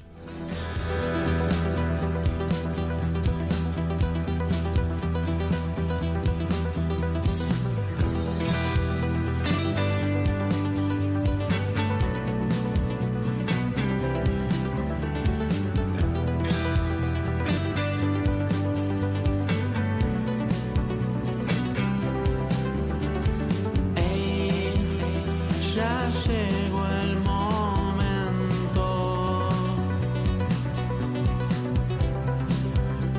fiebre en la ciudad, el día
y un recuerdo En Caput del Papa Francisco. pasan cosas. Querida Ana María, de modo especial rezo por las madres, rezo por vos, rezo porque son luchadoras. Estoy seguro que, además del reconocimiento de la humanidad, Dios las tiene muy en su corazón, son luchadoras, son luchadoras. Lucharon por la justicia y nos enseñaron el camino. Y me alegra que vos sigas estas huellas de tu madre y que la transmitas a los demás en tu audición radial. De modo especial rezo por la madre, rezo por vos, rezo por tu madre, Esther, y rezo por todos los hombres y mujeres de buena voluntad que quieren llevar adelante un proyecto de justicia y de fraternidad entre todos. Son luchadoras. Nos enseñaron el camino. Radio Caput. Que Dios los bendiga a todos. Esas cosas. ¿Querés arrancar la mañana bien informado? Infosiberia. Las noticias en tu celular. Manda un mensaje de WhatsApp al 11 3205 8813 y recibilo gratis todas las mañanas. Telam Digital. Información en tiempo real. En telam.com.ar. Toda la información que necesitas.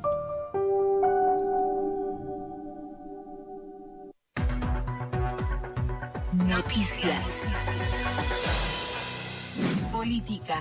Dijo Donofrio sobre el conflicto con los colectivos. Hay una posición intransigente del empresariado. El ministro de Transporte de la provincia de Buenos Aires aseguró que no es un conflicto gremial la retención de tareas que realiza la UTA por 24 horas. Donofrio afirmó que se trata de una presión de los empresarios para que aumente su ganancia. Además detalló que el empresario tomó una medida indirecta, que es no pagar el aumento de sueldos cuando la plata se había girado.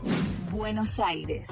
Tenemos que defender la salud pública, lo dijo el ministro de Salud bonaerense Nicolás Creplaca al presentar la finalización de las obras en el Hospital Provincial Petrona B de Cordero. Con una inversión de 100 millones de pesos, la provincia remodeló y amplió consultorios externos, guardia, habitaciones de cuidados intermedios, casco histórico y fachada. De esta manera se concretan las obras del gobierno de Axel Kicillof en hospitales públicos que mejoran la calidad en la atención y el ámbito de trabajo. Turismo. Llega a Bariloche el primer vuelo directo desde la ciudad de Mar del Plata. El avión de Aerolíneas Argentinas proveniente de la localidad de la costa atlántica bonaerense llegará mañana al mediodía al aeropuerto de la ciudad de Río Negrina. La ruta aérea contará con 2 frecuencias por semana desde el 8 de julio al 30 de agosto y según comunicaron desde la Municipalidad de Bariloche, a raíz de la fuerte demanda, este primer vuelo llega completo a la ciudad. Con una duración de 2 horas de vuelo, esta nueva conexión es de gran importancia teniendo en cuenta que Mar del Plata y el Partido de la Costa tienen aproximadamente 1 millón de habitantes. Más información en telam.com.ar. Radiocaput.com. Estás conectado. Estás en Caput.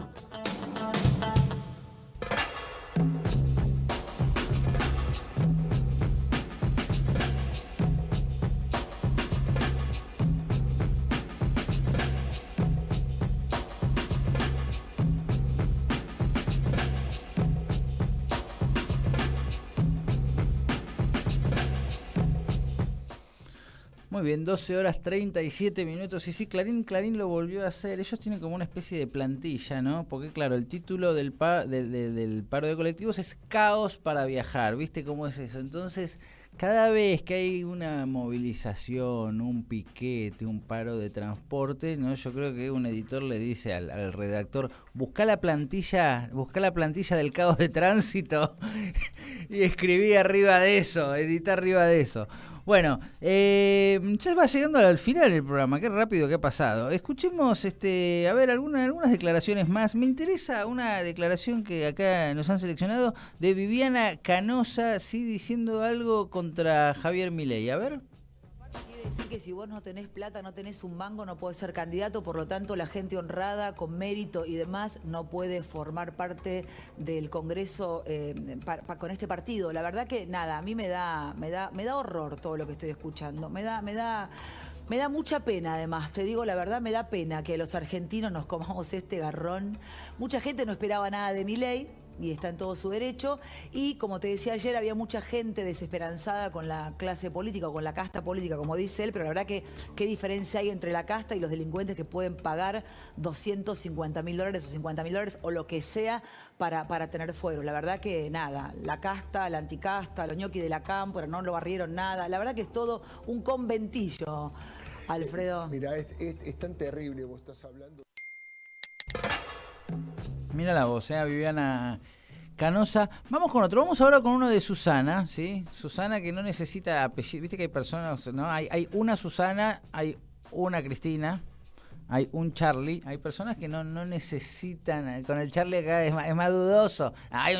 Si es Charlie, es Charlie. Después, si necesita una palabra más, vamos a escuchar entonces a Susana Jiménez, que yo ya lo escuché varias veces, capaz vos también, pero bueno, no está de más escucharlo un poquito más, que no juega más al Candy Crush.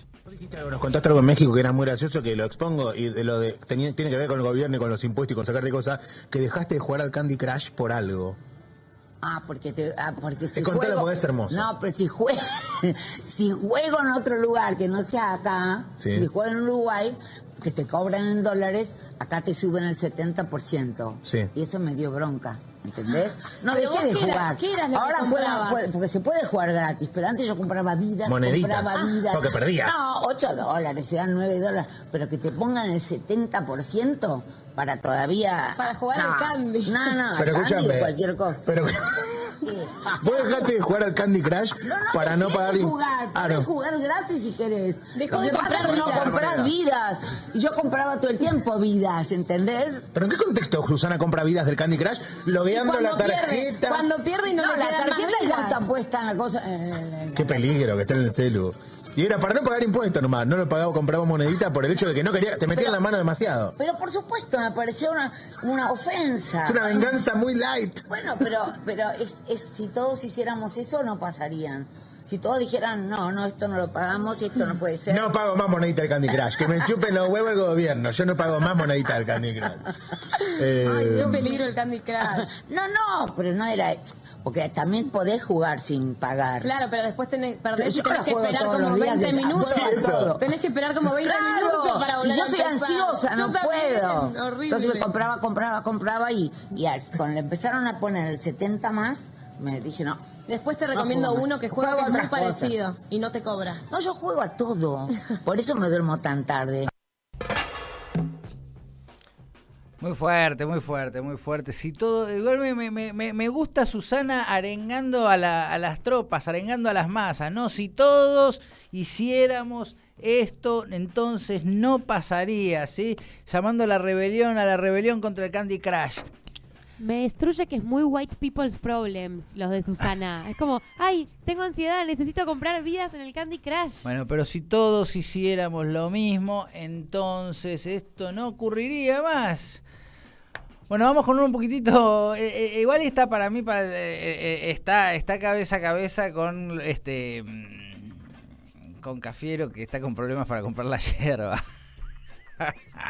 1.000 pesos la yerba y a Cafiero se le complica, parece. Bueno, vamos con el audio de Kelly Olmos, sí, ministra de Trabajo, con que aclaró que la conciliación obligatoria estaba agotada y le culpó a los empresarios, sí, por el paro de transporte. Dice que esto es interesante, ¿no? Un concepto que a veces no se utiliza como correspondería, ¿no? Diferenciar un paro de un lockout, ¿no? Muchas veces, error recurrente, diría yo, de nosotros los periodistas, de llamar paro a lo que es un lockout. ¿Cuál es la diferencia?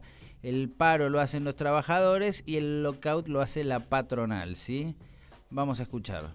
La conciliación obligatoria estaba agotada con la UTA, por eso sacamos una resolución conjunta el 12 de junio, el Ministerio del Trabajo con la Secretaría de Transporte, estableciendo los niveles salariales de abril, mayo y junio. Y la Transporte, a su vez, hizo las transferencias referidas a ese subsidio para el salario.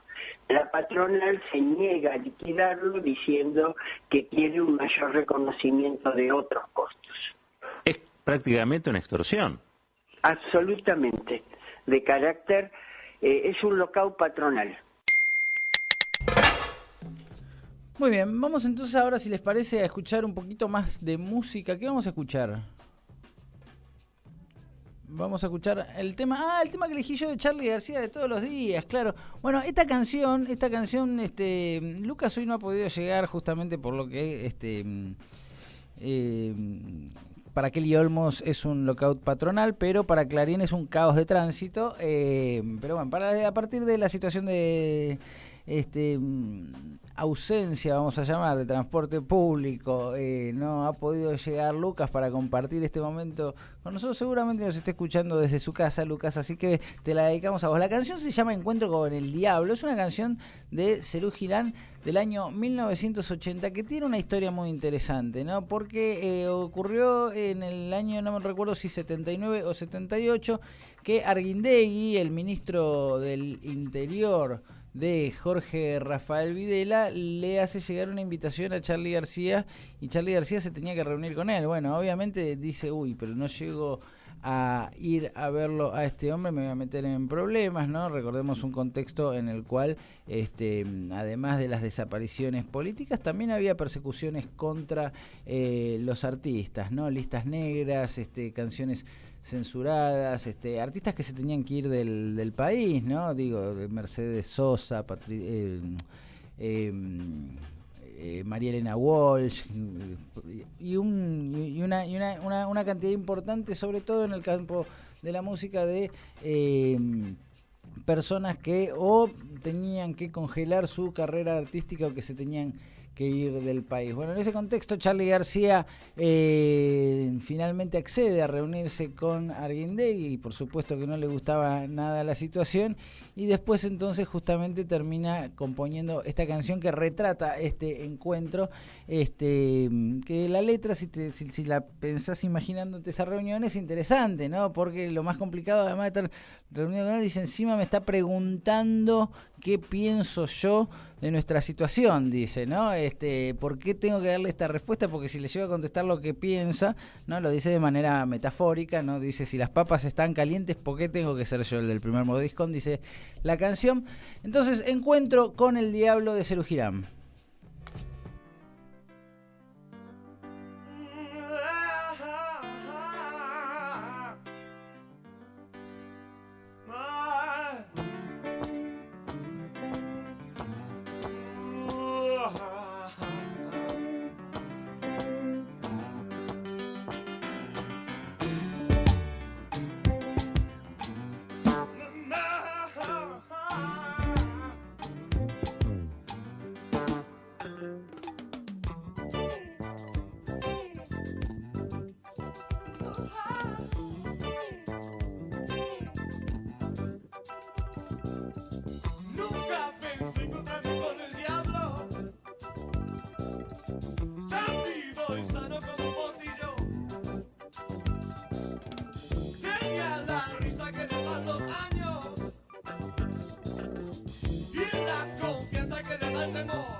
En Caput Norberto Galazo. pasan cosas. ¿En qué se sostiene esta situación? Hay un sector de la sociedad argentina que se cree representado por Macri y que en realidad está votando contra sí mismo. Norberto Galazo. En el fondo está el problema de la comunicación, porque bueno, la comunicación está trampeada. Bueno, yo les agradezco mucho la posibilidad de haberme expresado y los acompaño siempre en este intento magnífico que es Radio Caput. Radio Caput. Ustedes están jugando un papel muy importante para mí. Esas cosas. Un programa en ascenso. Bote a tierra. Con la conducción de Gonzalo Quintas y Carlos Seriani. Bote a tierra. Viernes de 20 a 22 horas. En Caput. Telam Digital. Información en tiempo real. En telam.com.ar. Toda la información que necesitas.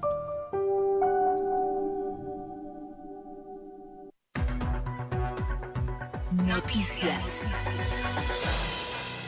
Entre Ríos. Nación invirtió más de 362 millones de pesos para adquirir equipamiento científico. Los fondos están destinados a universidades e instituciones de la provincia a fin de que puedan modernizar el equipamiento de mediano y gran porte destinado a investigaciones científicas y tecnológicas.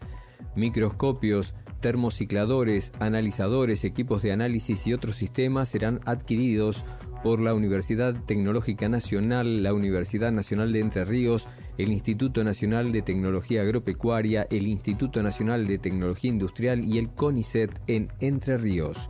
Tierra del Fuego. Uber empezó a operar en la provincia y los transportistas exigen regulaciones. El desembarco de la empresa generó la reacción de las asociaciones de taxis, agencias de remis y otros tipos de transportes que exigen regulaciones tanto a los consejos deliberantes como a la legislatura provincial. La plataforma multinacional comenzó a operar ayer en las ciudades de Ushuaia, Río Grande y Tolwyn, apenas 20 días después de anunciar que tenía intenciones de empezar sus actividades en el distrito y que solo lo haría en la capital fueguina atendiendo a la demanda derivada del turismo. La empresa empezó a inscribir a conductores y pasajeros a través de su aplicación para celulares y de un día para el otro comunicó el inicio de sus prestaciones. Buenos Aires. Avanza el proyecto para conectar las líneas San Martín y Sarmiento en el AMBA. El nuevo ramal de trenes funcionará en esa zona del oeste del área metropolitana de Buenos Aires en un tramo de 8 kilómetros entre las estaciones Caseros y Aedo. La medida es un paso previo para que funcionen trenes de pasajeros en este tendido en el que hasta ahora circulaban trenes de carga y ocasionalmente traslados de material rodante. La apertura de este servicio está previsto para este año y contará con 3 apeaderos intermedios ubicados en las avenidas Marconi y Presidente Perón ex Gaona y en Emaús, Monumento Héroes de Malvinas. Más información en telam.com.ar. ¿Querés arrancar la mañana bien informado? Infosiberia, las noticias en tu celular.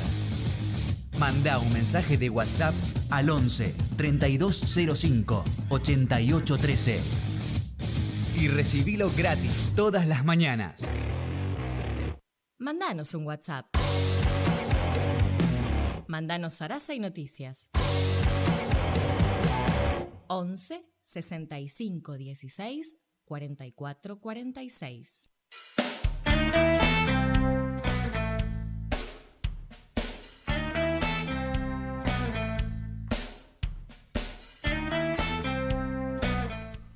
Muy bien, y la semana va llegando al final, ¿sí? Así que prepárate para disfrutar un gran fin de semana. Hablando en serio, un feliz día de la independencia a todos y a todas este domingo. Y hablando en serio le digo, fuera de joda, en serio, ojalá disfruten este domingo. Ojalá también tengan una oportunidad para juntarse a también disfrutar de nuestra cultura gastronómica, ¿no? Es decir, un locro, unas empanaditas, unas lentejas, alguna de esas tres son chocolate caliente con churros a la mañana también. Una cosa o la otra, ¿no? Porque chocolate caliente con churros más locro es como ya un poco demasiado. Pastelitos también de membrillo, puede ser. Y bueno, y estaremos escuchando también a Cristina, que estará hablando el domingo en la inauguración de el gasoducto Néstor Kirchner. El lunes, por supuesto, vamos a estar comentando y repasando lo que haya ocurrido durante la presentación del gasoducto. Señores, la presentación, dije la inauguración, ¿no? Nos vemos entonces el lunes. Tengan un excelente fin de semana. Chau. You know, I was wondering, you know, if you could keep on, because the force, it's got a lot of power, and it makes me feel like